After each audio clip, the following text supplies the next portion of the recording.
আজকে আমি তৈরি করব কেটে যাওয়া ছানা থেকে গরম গরম রসগোল্লা।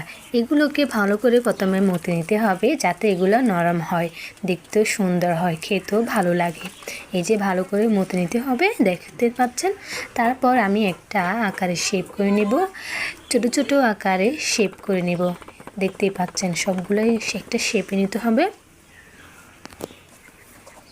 আপনারা চাইলেও বাসা তৈরি করে দেখতে পাচ্ছেন কেটে যাওয়া ছানা থেকে। তারপর দুই হাতের মাঝখানে দিয়ে ভালো করে একটা শেপ করে নিব।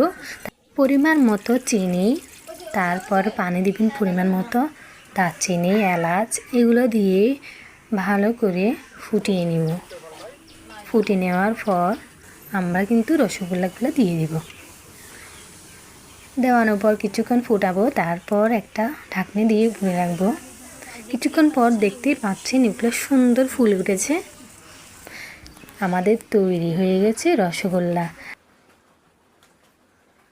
দেখতে যেমন সুন্দর হয়েছে, খেতেও কিন্তু অনেক মজা হয়েছে।